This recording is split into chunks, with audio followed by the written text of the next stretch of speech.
So I've taken the strings off the guitar, like you see. I've taken some of the dust where it usually collects around here. And the next step is to take off the scratch plate, pick guard, whatever you want to call it, to see what's underneath and get ready to install the kit, which is this, just the resistor and capacitor, to go across the back of the volume pot, basically.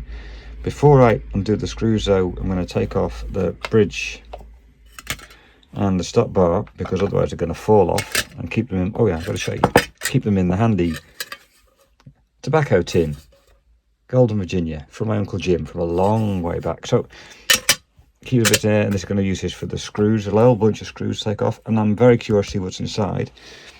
It's got call it Phillips crosshead screws. I'm going to take these off.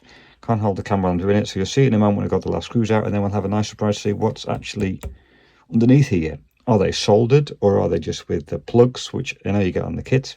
We'll see when we get there. Back in a moment. So all the screws are out, handy in a box so I don't lose them on the floor somewhere. And now it's the moment of truth. What is going to be actually underneath the scratch plate? It's kind of gripping a little bit on the edge. I think some of the screws here are holding it back. It's if I lift this, it's free around this pickup, but not around the front pickup, because it's being held in place by these screws. And I don't want to bend it off. Right, I think I have to undo these screws to make it a bit more, get a little bit more space. Right, let's try that as well. Here we go.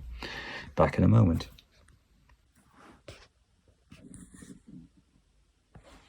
So with a little bit of, I had to undo this screw quite a lot, and with a little bit of fiddling, I've gradually, finally got it so it's loose. And now we're going to see what is actually underneath the scratch plate, or the pick guard of the guitar. I was told by one of the guys on a comment it was a bit untidy. Well, what do you think? Is that zooming okay? Yeah, it they've painted over a lot of sawdust by the look of it, but it's not too bad. There's no shielding whatsoever inside here, as you can see, none whatsoever. And this is another thing I'm probably going to see if maybe bending it in improves the connection at all or not. I'm not sure. I might want to replace that at some point in time. I know these are 250k pots. Some people suggest to change them to 1 meg. I might do that. That's the tone pot, the volume pot. But for now, what I plan to do is simply replace, add my kit, you know, the resistor and capacitor, across the hot and ground side of the pot meter to see if that improves it. There is some shielding tape on here, slightly messed up, apparently. Okay, a little bit of foil coming off, but it looks pretty tidy. And as you can see, it looks to be all soldered. It's not with the connectors. I know you can get this guitar as a kit, you know, and then this whole thing comes in separate parts, and you can then click their cables together with some kind of connector. Well, apparently these are all soldered. That's fine.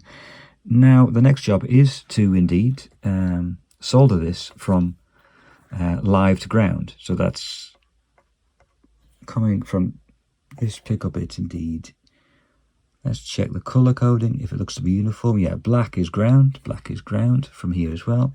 They've got it quite tidy. Oh, and this is the wire going through indeed to the post to give grounding on here, so that it doesn't buzz because of, you know, no grounding between the bridge and the rest of the guitar.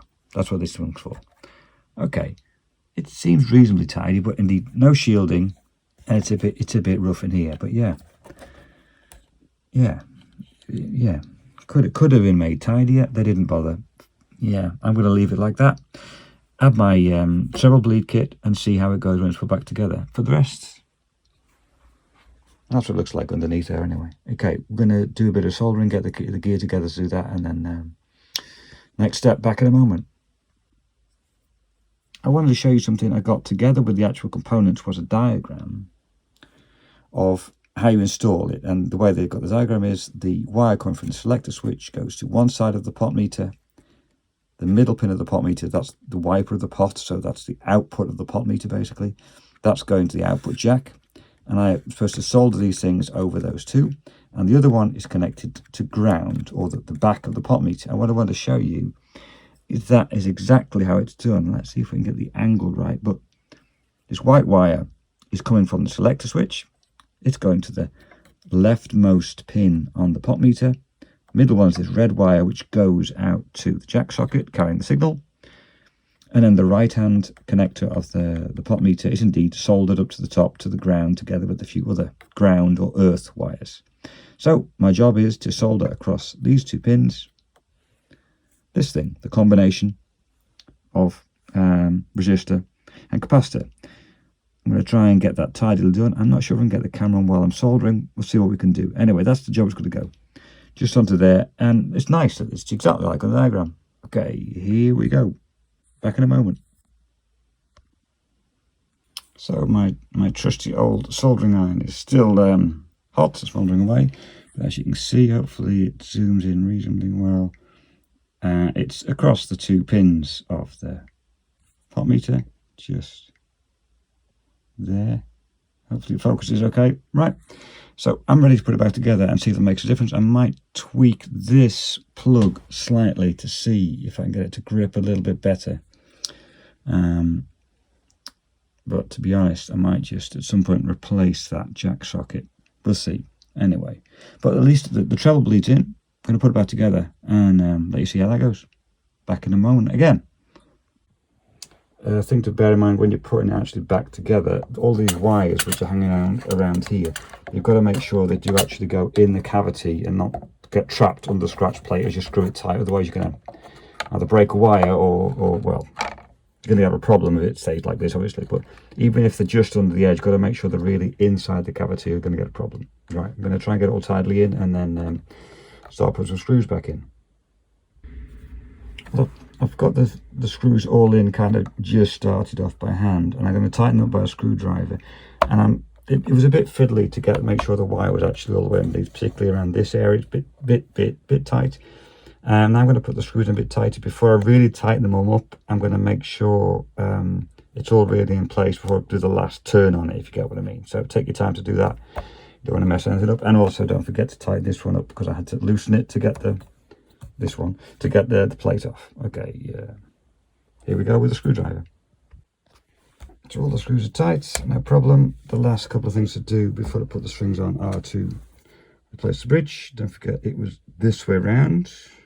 So with the screws to the front, otherwise the intonation might be needing changing in. And then the stop bar needs to go on, and then grab myself a set of strings to put onto it and get it tuned up and see what it sounds like. Here we go.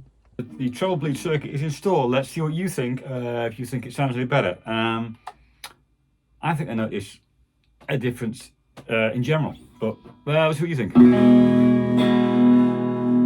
It's full volume, middle positions of both pickups.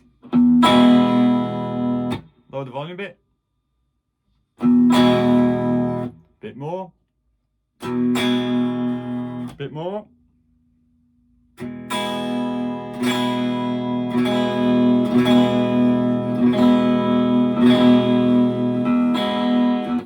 On the front pickup.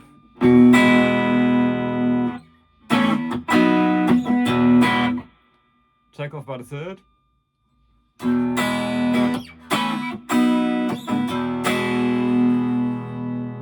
One more third. Be quiet now.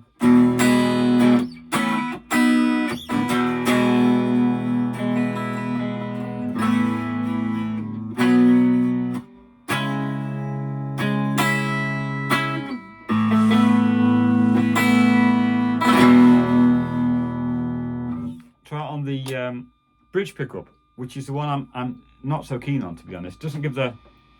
I like it to be a bit more twangy.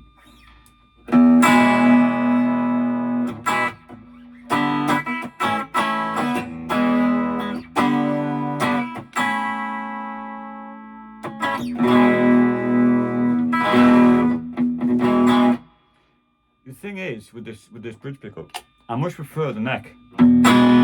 It's got a bit of low, but that top.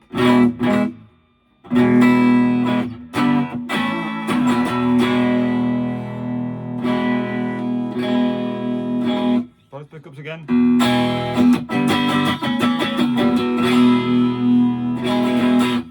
Okay, this is on the valve state Marshall back a small 15 amp, but it sounds, I'm used to this sound. I know which round sound I got.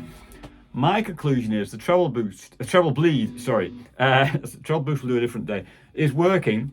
In my perception, it's really working. And I think it's made in general the guitar a bit brighter than it was before.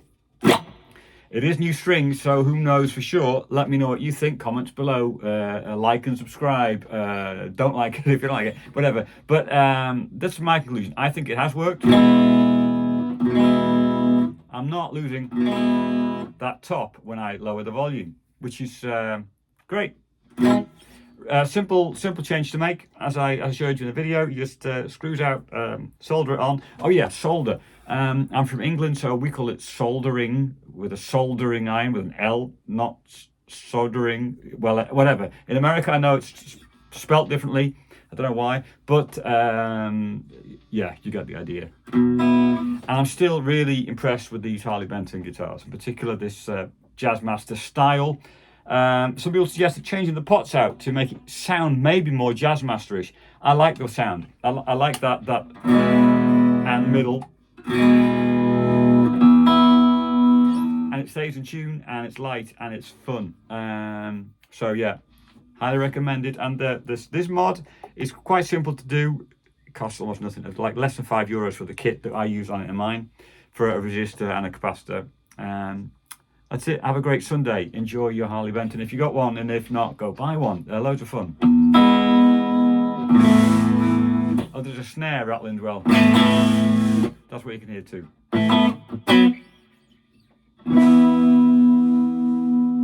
Have a great Sunday, everyone. Bye bye for now.